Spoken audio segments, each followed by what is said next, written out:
Hello, everyone. Welcome to Barca News. It is August 1st, 2025, and Barcelona have found a loophole that will help with the financial fair play.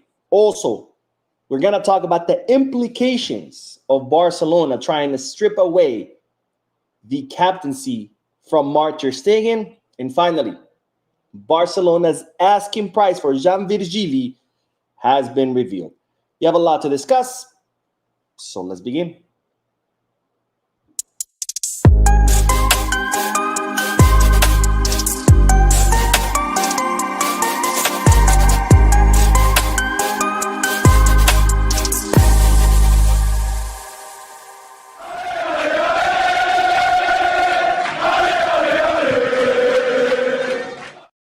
Hello, everyone. Welcome to the channel. My name is Mo. This is the Barca News live podcast, which is on every Mondays, Wednesdays, and Fridays, where not only do we discuss Barcelona news, but we also get to interact with you lovely people in the chat section by reading your comments, answering your questions, and getting the discussion going live. And that is why podcast days are my favorite days. For those of you who will be watching when the podcast ends, I will be putting timestamps in the description, chapters in the timeline, in case you do want to skip through the discussion and get straight into the news. Having said all that, make sure to hit the like button, subscribe to the channel, drop a comment. All this helps the channel continue to grow. If you are looking for any Barcelona jerseys or merchandise, make sure to Goal Kids, Kickback, or Fanatics. If you are looking to place any sports bets, make sure to bet us. All links are down below in the description. You click on them, you get access to some pretty cool deals and offers. All right, having said all that, let's begin with the news. And as always, that first segment of this podcast is comprised of several bits of news.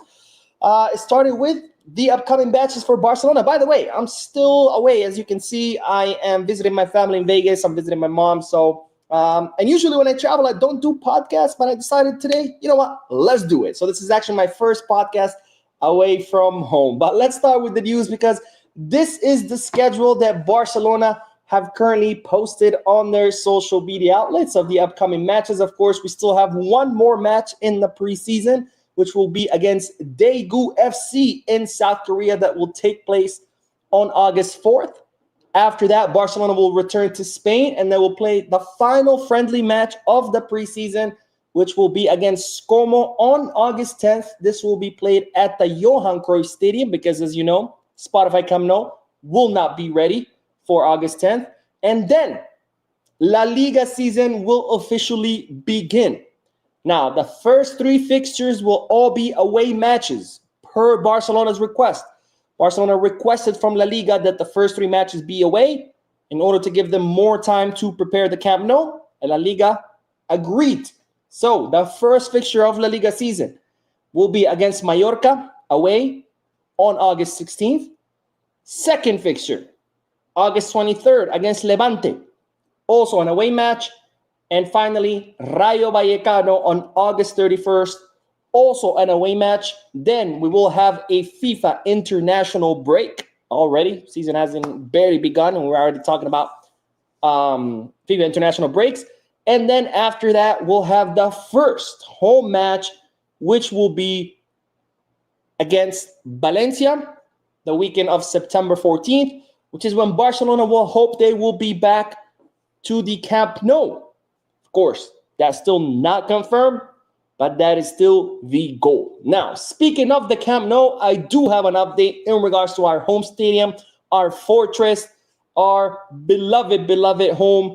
But check this picture out, and I'm going to make it a little bigger just so you can truly appreciate this beauty. But check it out, the pitch or the turf, the grass has been officially installed. Now, you might say, Mo, what do you mean? We saw pictures weeks ago of the turf that was already installed. And as I told you back then, that was not the final turf. That grass was put there as part of the preparation that they do so the soil can get ready for the final pitch. So that's why we saw grass weeks ago. That grass was there for several weeks. They took it all out, and now they've installed the official pitch. This will be the pitch that the players will actually get to play on, assuming, of course, that we return to the Camp Nou by the September 14th weekend. And I got to say, the stadium looking really good on the inside. It looks like all the seats are installed in the first two rings, which will be the two rings that will be open for the public. until the third ring is fully built and eventually reopens or opens, I should say. The pitch looks great, but of course, that's not the problem. The problem is everything else. All the hallways that lead to the stadium, the tunnels, the concessionary areas, the bathrooms, the locker rooms, all the exterior of the stadium, the parking lot, the access, none of that is done. So we'll hopefully we'll be back at the Camp Nou by the week of September 14th. If not, they're saying plan B would be to return to Montjuic. And of course, if we start the Champions League in Montjuic, that means that, well, we would have to stay at Montjuic until the group stages of the Champions League are over, which is not going to happen until the end of January, beginning of February of next year. So if we don't start at the Camp Nou, and we start at Montjuic, and we start the Champions League at Montjuic, we're talking about return to the Camp Nou in 2026, which again, hopefully that doesn't happen because, of course, that would mean Barcelona would lose a lot of money because obviously Montjuic, much smaller, less capacity, plus not a lot of people want to go up there to begin with. Now, the last bit of news in this segment is in regards to Toni Fernandez, one of the Fernandez cousins. Of course, his cousin is Guillermo Fernandez or Guille Fernandez, who's more of a midfielder. Toni Fernandez, 17 years old, right winger. I think he's been having a good performances during the preseason, even though it's been like on cameo performances, just a few minutes here and there. Actually, against Vissel Kobe, he didn't play. But against FC Seoul, I really like what I saw. Of course, Flick has been keeping his eye on both the Fernandez cousins since last summer. He took them to the preseason tour in the U.S. But right now, they're saying Barcelona are starting to worry about maybe Toni Fernandez is going to want to leave. Now, right now, his cousin Guille does have a lot of offers, and Guille is more in favor of leaving because, of course, the first team midfield is very, very stacked. So being able to make it onto the first team is going to be very tough for any upcoming midfielder through the academy. With Toni, it was a little bit different. But now with the signing of Rooney Bargi, Barcelona are now have worries that maybe Toni Fernandez will also want to follow in the footsteps of his cousin and maybe look to leave because, you know, he plays as a right winger. We have Lamine. If Rooney becomes Lamine's substitute, that would leave Toni Fernandez without a spot. And when you look at both Lamine and Rooney Bargi, 18, 19 years old, I mean, it's not like one of them is old and maybe if I wait a year or two, they're going to be gone or they're going to be retired. We're talking about two teenagers who, well, they have a very long time here at the team. Hopefully that doesn't happen because it would be a shame to lose such a talented player. But right now, that's what Barcelona are currently worried about. All right, let's start with the comment section, and then we are going to talk about a loophole that Barcelona have found, or Barcelona lawyers have found. Once again, the lawyers to the rescue that could help Barcelona's financial fair play. I'm going to tell you all about it, and of course, I got the numbers too. Raul says, "Hi Mo, it's 12 a.m. already here in Nigeria. Keep up the good work, and God bless you." Thank you, my friend. Thank you for staying up late to watch the podcast. I really, really appreciate it. Houston says, "Just hope the club finds a way to register Juan Garcia, Wojciech Szczesny, Rashford, and Rooney." I hope so too, my friend. I really hope that happens. I would hate to see us go through the same embarrassment as last season. We started the season with Daniel and Pau Victor not registered. Eventually, they get registered in a place of Christensen. Then the winter transfer break happened. And then once again, they started the second half of the season unregistered. And not the first time. Jules Koundé, he went like 2 or 3 weeks unregistered until he finally, Barcelona were able to register him, but the season had already began. I really hope we don't go through that once again. Let's see. Visca Michael says, "Yo, Mo, don't forget to do that Road to Catalonia guide video, bro. I'm going to Spain in May and would love your input." All right, May, let's go. I'm actually going to be there in March. Don't know the dates yet, but we're already planning the next USA Peñas trip to Barcelona. We're members of all the different Peñas around the U.S. We all travel to Barcelona. We go watch a match. We try to coordinate it where there's also a Barcelona Femini and a Barca Athletic match the same weekend that all play at home, or at least one of them, one or the other, Barca Athletic or Barca Femini, and that way we get to watch the first team, Barca Femini or Barca Athletic. We go to the museum. We do all kinds of activities. Really cool trip. So we're already planning it. It's going to happen in March. Leroy says, "Hi, Mo. It's my second time I catch you live, Mo. How do you feel about Barcelona this upcoming season?" I am kind of happy. I'm very, very, very excited for this upcoming season. I'm very optimistic about this upcoming season because we already had a great team last season that did wonders, won 3 trophies, made it all the way to the Champions League semifinals, whooped Madrid's ass 4 times in a row, beat them in 2 finals. I mean, we had an incredible team, and now watching the preseason, this team is even better now.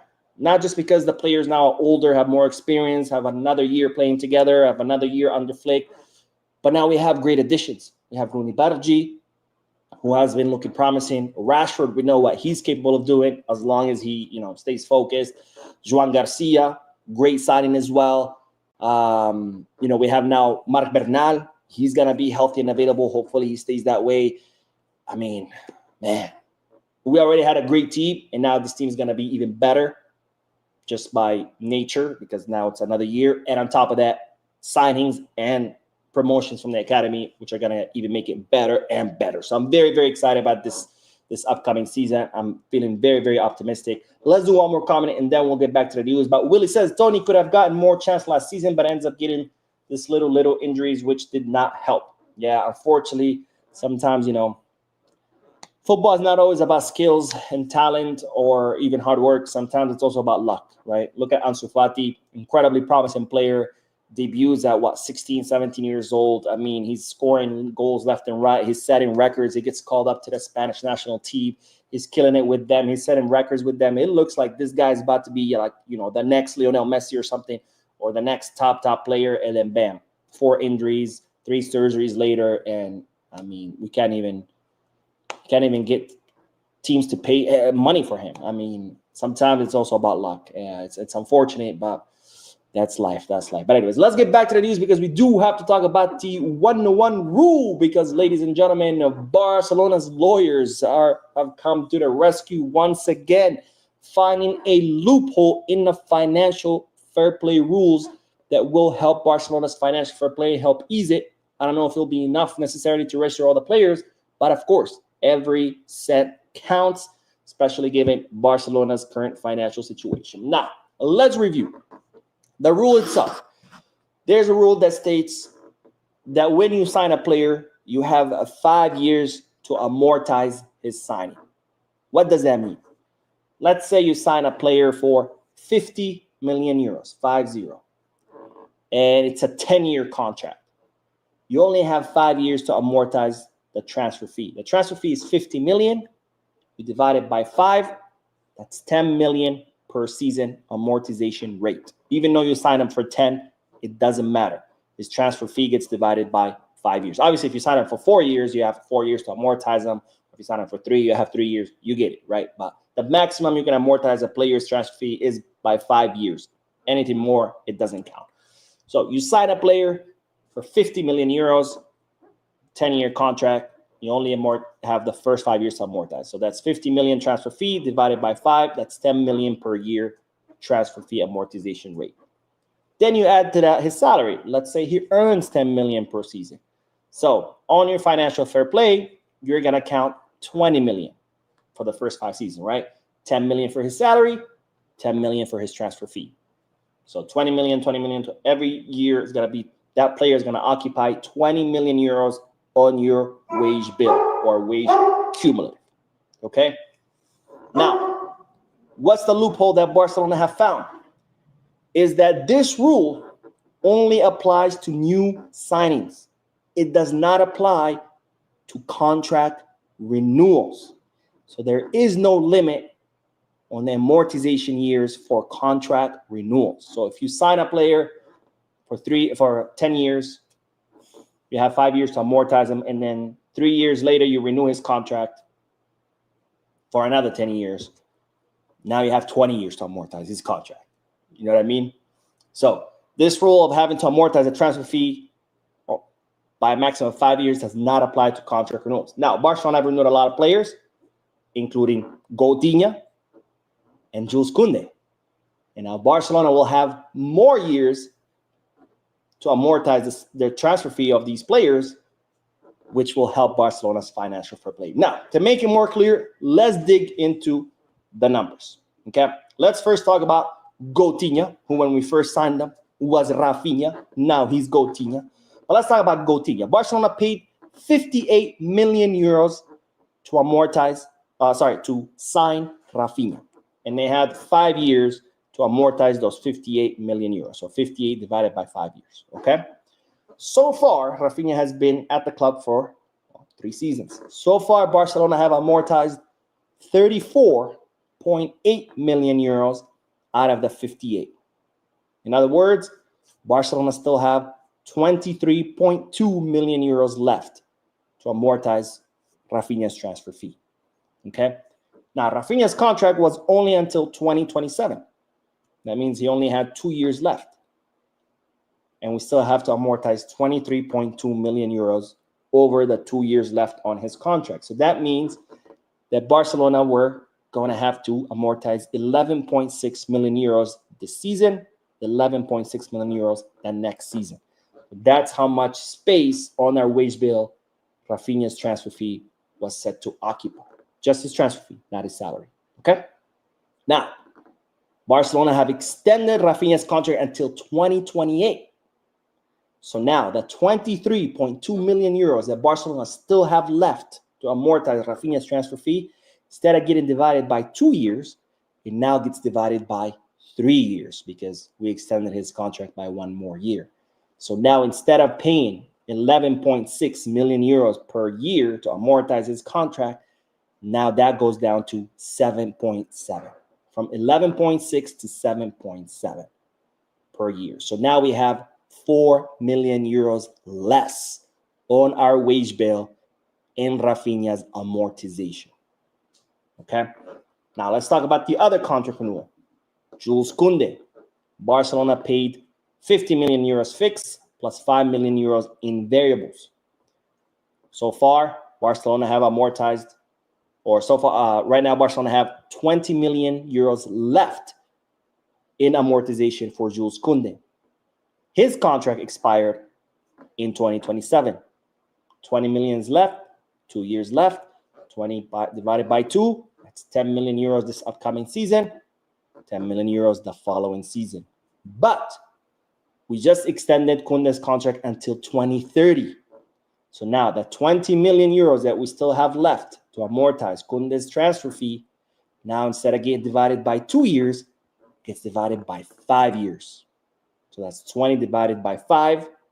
That's 4 million. So we went from having to pay 10 million a year to 4 million a year. That leaves us 6 million euros that just got freed up on our wage bill. Plus Rafinha's 4. That's 10 million euros per season. And now Barcelona have available on their wage bill and on their financial fair play.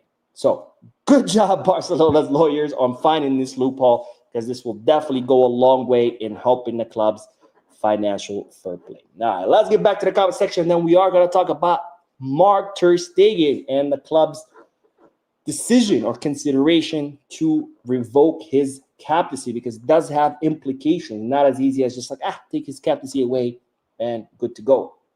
Let's see. Where did we leave off? Richie says, hi, Mo. Hope everything's cool with you. Hopefully, Barcelona will do everything to get all the needed players registered. Amen, my friend. And hopefully, this news I just shared with you will be helpful. Carlos says, why does the Spotify logo look crooked on the seats of the stadium? I hope that's not the final look. I did not notice that. Let me go back to that picture. Let me see. Crooked. I guess it does look a little bit crooked. You're right.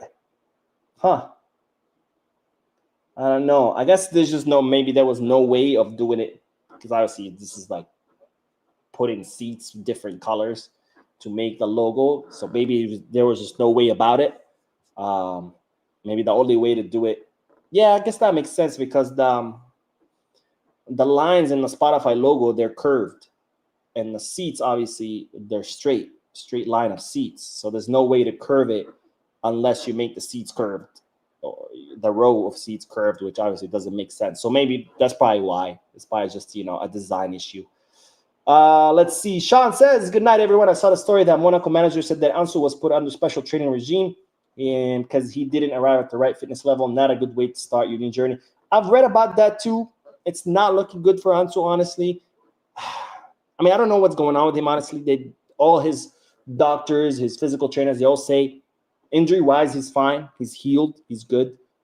So the only thing I can think of is it's a mental thing. And maybe he's just not training hard enough because he may be scared he's going to get re-injured.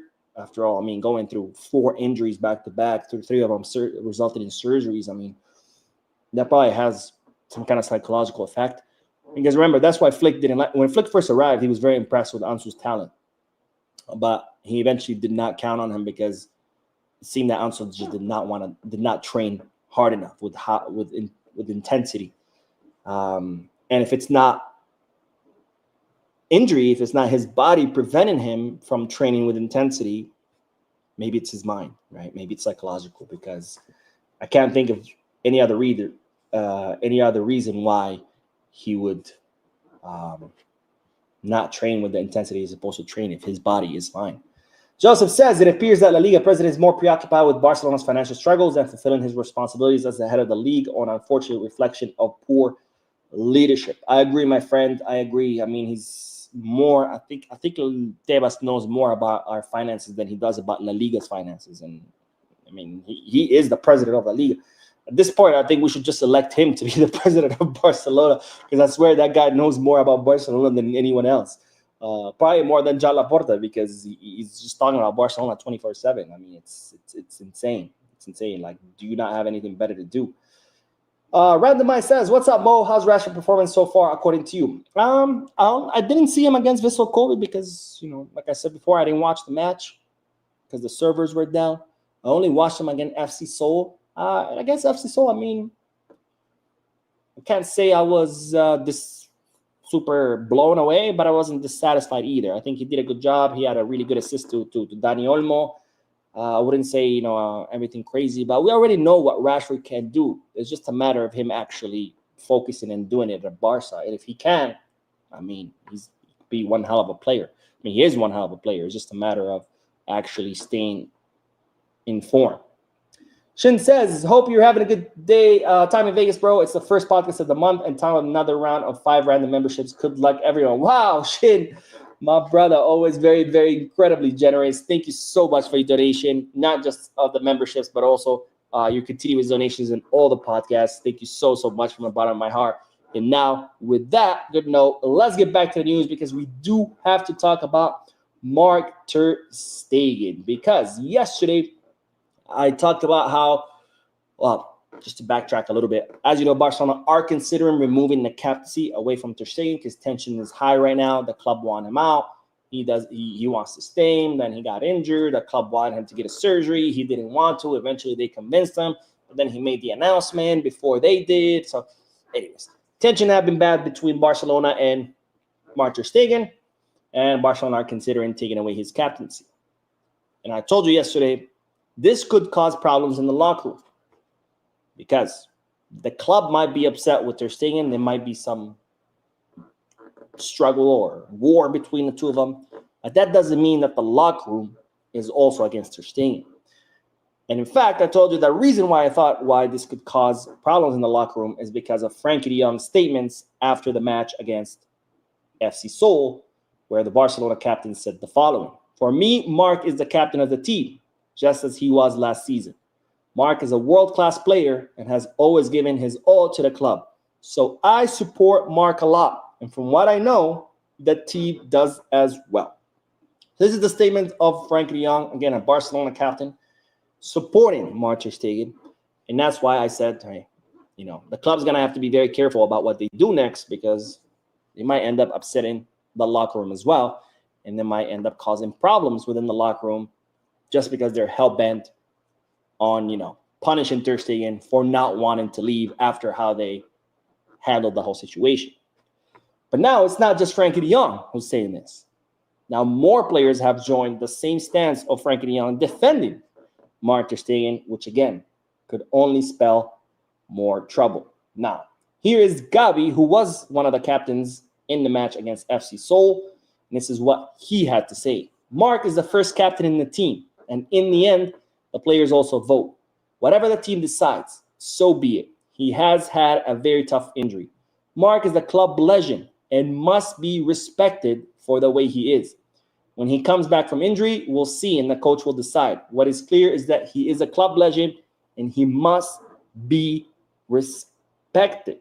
So again, another player coming in defense of Mark Ter Stegen, which tells me the locker room is unified behind him. And that is why Barcelona need to be careful about how they proceed next, because whatever they do, they might not just piss off Ter Stegen, they might end up pissing off the entire locker room. But that's not all. There's more. There's more. Here's Pau Cuarci. He too came out in defense of Marc. We don't decide anything. At the moment, Marc is part of the squad. He's our captain, the one who guided us and our main supporter. He's with us. We're very happy, and we hope he stays that way. Now, if 3 players is not enough for you, here's a 4th one. Coutinho, another captain. He was asked, do you think Marc Ter Stegen should remain a captain? He said, yes, in my opinion. But in the end, it's not something that depends on us. Since I arrived, he has always helped me, and he was already the captain. In football, there are hierarchies, and we have to respect them. For me, even if he is not, he will still be a special person. Whether there are votes or not is a question for the coach or the president. Now, if 2 captains and 2 players supporting Ter Stegen is still not enough for you, here's Ferran Torres. We haven't talked about it, or at least I don't know. But I think Ter Stegen, because of the years he spent here, will be the captain. So, 5 players, 2 of them captains, all coming out and saying the same thing. Ter Stegen is the captain. He should remain the captain. He's a Barca legend. He should be respected. Hierarchies should be respected, which at this point, I think it's a pretty clear message by the locker room to the administrative office at Barcelona that they all stand behind Ter Stegen, his leadership, and him being a captain, which is funny because when people said, when all those stories on Twitter started coming out and people were like, oh, Ter Stegen didn't give speech when Barcelona became champions, even though no captain did. Oh, Ter Stegen didn't travel with the team to Inter Milan, even though injured players never travel with a team. And I said, be careful, because this just might be a smear campaign on Twitter. People were so offended. What a terrible player Ter Stegen is. What a terrible captain. What a terrible teammate. And yet, here's his own teammates, the ones who are actually supposed to be mad about the supposed stuff he did, actually sticking their necks out for him. So, smear campaign or not? I don't know. You tell me, because of course, people were more offended than the actual players about the things that supposedly Ter Stegen did. So this is why I say there are repercussions to how you handle things. Things don't happen in a vacuum. You can't just say, oh, we'll just kick him out, we'll take his captaincy, and a done deal. Because that can have then effects on the locker room. You can also have effects between the locker room and the coach, because players vote for the captains. But at the end of the day, the coach can still veto it. Something I did not know before. So the players could vote and say, okay, Ter Stegen is the captain plus 2, 3, 4, 5. And Flick could always say, okay, but this guy shouldn't be, and he can veto it. Now, I don't see Flick vetoing Ter Stegen just because he doesn't feel like it. But if the club asks him to it, he might have to choose. And choosing could have repercussions, because if Flick does end up vetoing Ter Stegen against the player's will, just because the club told him to, that could cause problems between the coach and the players, because then they might see him with less authority. And I'll give you an example. And this happened during Xavi's tenure. And I think this is one of the reasons why Xavi lost kind of the control of the locker room and the respect of the locker room. Xavi made a fatal mistake of allowing Jan Laporta and Deco to stick their noses in the locker room. We all used to see the images of Laporta going to training, talking to the players, talking to Xavi. We'd go into the locker room, same thing. And I think that was detrimental to him, because Johan Cruyff, one of our greatest coaches, always said that presidents should not be allowed in the locker room, that the locker room is the domain of the coach. It's important that the coach keeps it that way so he can continue earning the respect of his players and they can see him as the maximum authority. If the president needs to discuss something with the coach, that's what his office is for. And Xavi made the fatal mistake of allowing Laporta and Deco into his locker room, which is something that he should have never done. He should have told them, sorry, guys, this is my locker room, my players. If you want to discuss something, we'll go to your office. So not only can this cause problems between the locker room and the administrative office because they're all coming out in support of Ter Stegen, this could also end up causing problems between the locker room and the coach if Barcelona make Flick decide to veto the captaincy of Ter Stegen. So this is why, again, there's implications to everything. People like to comment, just do this. Things don't happen in a vacuum. And this is why I always also criticize how Barcelona handled the whole Ter Stegen situation. They're like, no, they shouldn't ask for his permission. I'm not saying that they should. But you catch more flies with honey than with vinegar. And had Barcelona handled the situation better from day one, we could have avoided a lot of these things. But when you just want to take a bulldozer, just bulldoze everything in, fuck it, there's consequence. Again, you don't have to act one way or the other, but just know that the way you do has consequences, and we're seeing these consequences, which is exactly why I warned about it. But people say, no, Mo, you just love Ter Stegen.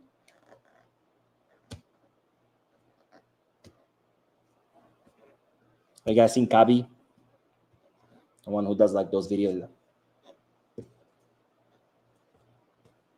This is what happens when you don't know how to handle things. So Deco, get your act together. Anyways, let's get back to the comment section. And then we are going to talk about Jan Virgili. Let's see. Where did we leave off? This thing completely moved on me. Shane following up on his word and gifting 5 Barca membership. Thank you so much, my friend, for your generosity. Again, Barca members get access to the weekly exclusive podcast only for members, and then to the Discord server, which should be going live pretty soon, amongst other perks, which are all listed in the membership tab. If you don't know how to access it, just go to the home tab of the channel. There's a button called Join. You click on it, you get different memberships. If you're on your cell phone, I think you have to click on a subscribe button, and then there's a drop-down menu, and then there's Join, and then you click on it. But it's the Join button at the home tab of the channel. Thank you so much, Shin, for your generosity. And now let's see what Charles, who says, I was actually very impressed by how well are we talking about Lewy performed? He didn't hold the ball and was very clever with his movement. Just confirm if you're talking about Lewandowski. I imagine it is because I don't know any other players that start with Lew. Mike Valencia says, hey, Mo, I'm puzzled on getting the home kit, Kobe kit, or wait until the orange kit hits the market. I love that Kobe kit. I hate the home kit.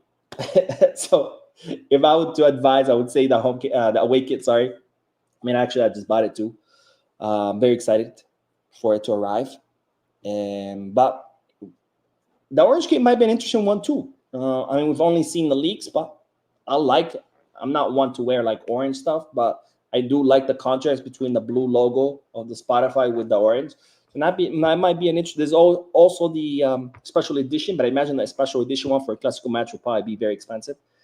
But I personally would stay away from the home kit. I'm just not a fan. Giuseppe says it's a very political answer from Dion. I mean, I don't think it's political. I think he's just telling you what he feels. He's, hey, Ter Stegen is my captain. I want him to stay captain, and that's it. I mean, they're all saying the same thing, right? So I don't know if it's political now. If you mean that maybe the players are just saying that because they have to say it because it's their teammate, but in reality they could be feeling differently, maybe. But remember, they don't also have to say anything. Like if you are in the locker room and you're like, fuck Ter Stegen, I hope they take his captaincy away, but you don't want to say that out loud in order not to cause drama, and then you don't have to say anything. You know, you don't have to come out and say, I want Ter Stegen as a captain. Just stay quiet and just, But the fact that they're all coming out and saying the same thing, I think it shows that the locker room is unified behind him. But anyways, Curtis says, Mo, I don't think I would see any players saying that they don't support Ter Stegen. It's the best answer you can give as a teammate. Oh, okay. So yeah, you just touched on what I said. Again, true, they could be saying that just to support him, but maybe they feel differently behind closed doors. But again, if they do, you don't have to support them. You don't have to come out against them, but you don't have to support them either. You can just stay quiet, right? But the fact that they chose to come out in support when they know exactly what's happening, I think it shows that they do support them. Let's see. Mark says, we don't care what those players say. Shin says, unfortunately, I can't choose individuals to gift memberships to. YouTube automatically does it randomly. Sorry if you didn't receive one this time around. Better luck next month. You know, I did not know that. I did not know that.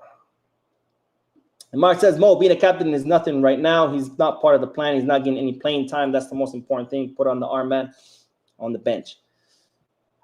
If you don't understand implications of locker room cohesion, then I don't know why I just wasted the last 20 minutes explaining how this has implications. Nobody's talking about playing time. We're talking about how the locker room supports Ter Stegen in remaining a captain, but the club wants to strip it away, and that can cause a rift between the club and the locker room. It has nothing to do with playing time. Okay? Nothing to do with playing time. David says something we have to factor in with the increased years to amortize is also the players will have increased salaries to add. Indeed, indeed. Oh, my man Klaus is now a member. It says, I think it's time to leave the club, and Barcelona should have dealt with the situation better and not purchase a new keeper before talking. I think so too. And again, not because they have to. People are like, oh, well, the club doesn't need the permission of a player to sign another. No one's saying that. You're not obligated to do anything unless it's something by law. But sometimes it is the smart decision to do so. Okay, you're not obligated to say please and thank you. But if you do, things would go a little bit smoother for you because that people appreciate your good manners. Same thing here. Sure, the club has no obligation to talk with Ter Stegen. But had they, we could have seen a different outcome. So it's not about what the club is obligated and not obligated to do. It's about knowing how to handle situations diplomatically, especially when the player has a contract that protects him. Because he could always say, you know what? Fuck you. I'm staying until 2028. I don't care if I get a single minute. Then what do? There's nothing you can do. Legally speaking, there's nothing you can do. So why not approach the situation from a better perspective, a better way to handle things? That way, the player could be more inclined to lead. Now, he could still say, hey, even if you approach him the right way, he could have still said, fuck you, I'm staying. But you have better chances approaching the situation in a positive way than in a negative way like the club did. Again, you catch more flies with honey than vinegar. Anyways, let's do the last bit of news because we do have to talk about Jan Virgili because now we know the asking price that Barcelona currently want for the academy player. Now, as you know by now, Jan Virgili was hoping to make it to the first team. Hansi Flick called him up to the preseason training. He trained with the team for an entire week. And after that, after seeing him in practice, Flick decided that he's not ready yet. So he sent them back down to Barca Athletic and did not take him to the preseason tour in Asia. And it seems like this did not sit well with the player because he really had his hopes set on making it to the first team, which, of course, the club told him, look, there's a process here. There are steps. We have a plan for every single player. If you want to skip the plan and just demand that you want to be on the first team, there's the door. We can't help you here. Everybody has to go through this plan. So as a result, Jan Virgili was approached by Mallorca.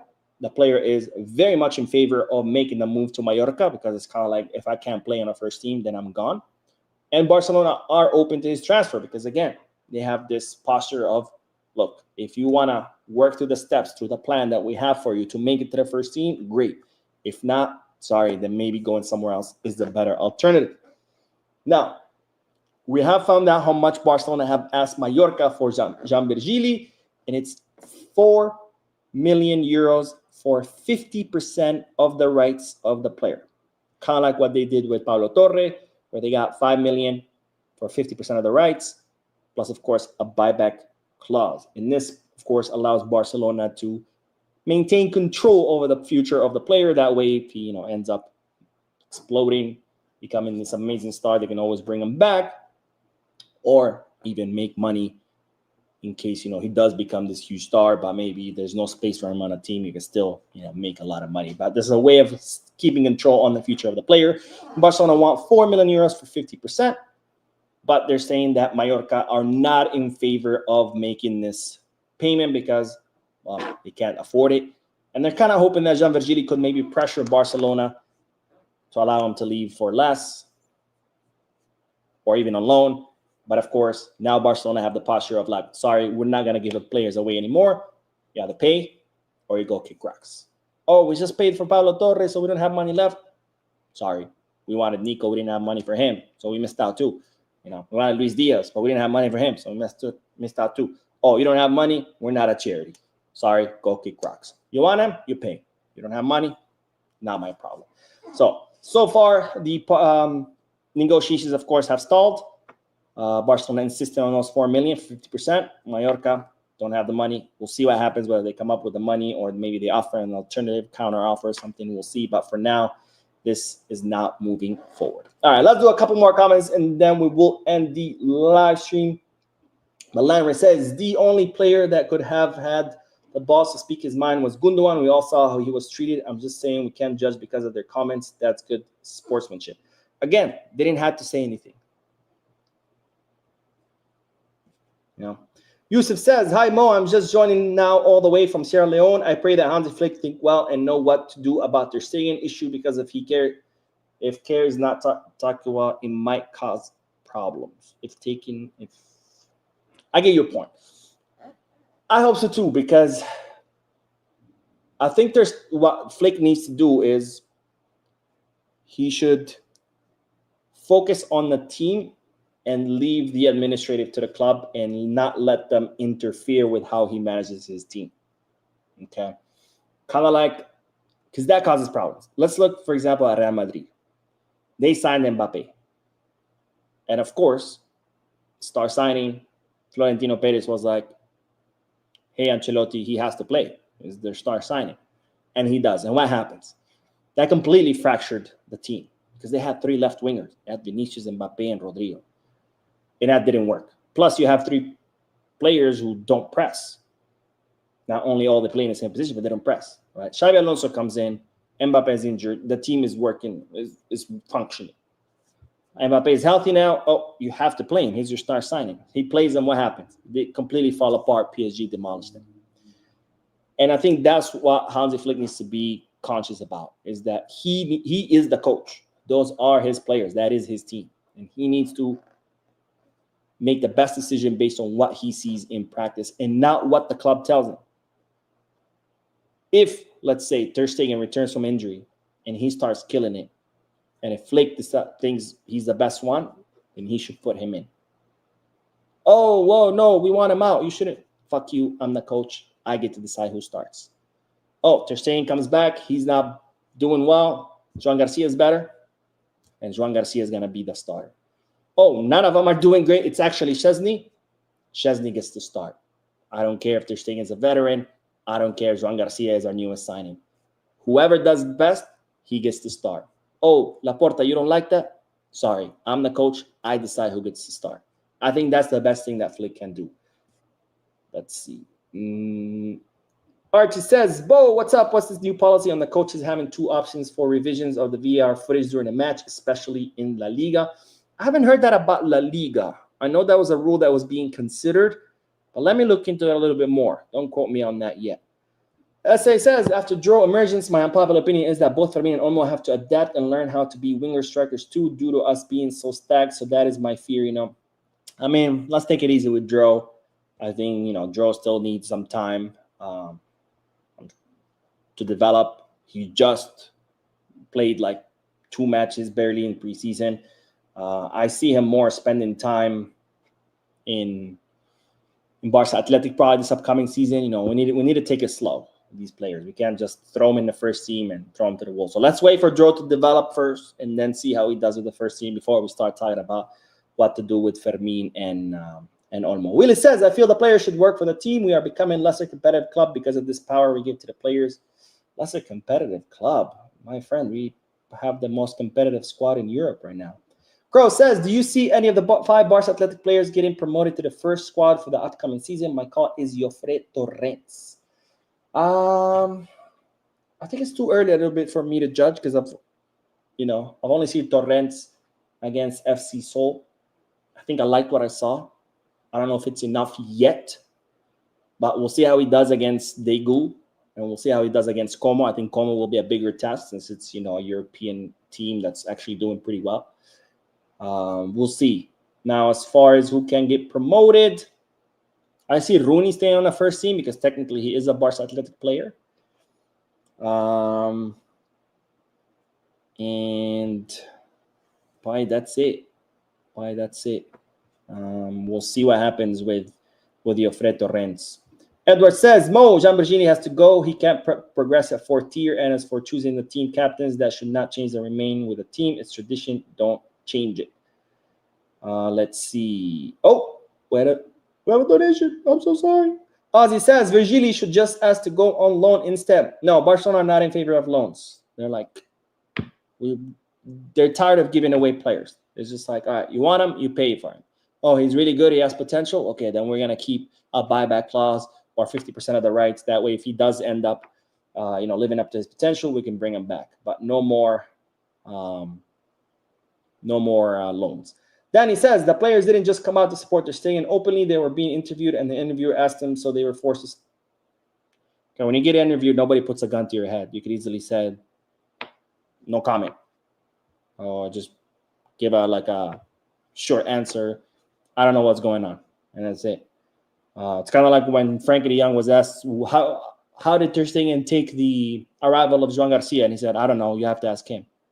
Nobody puts guns to these players' heads.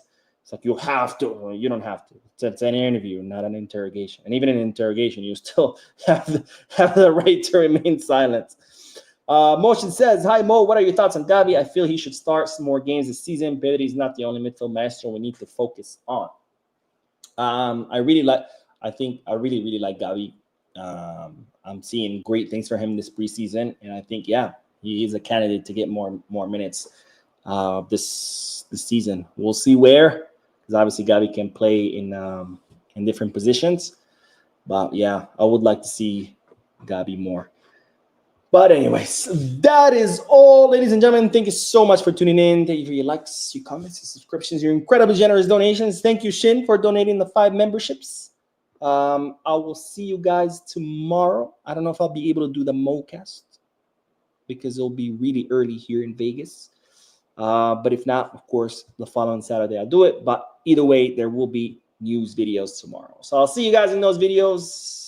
Don't forget to hit the like button, subscribe to the channel, drop a comment, and as always, peace,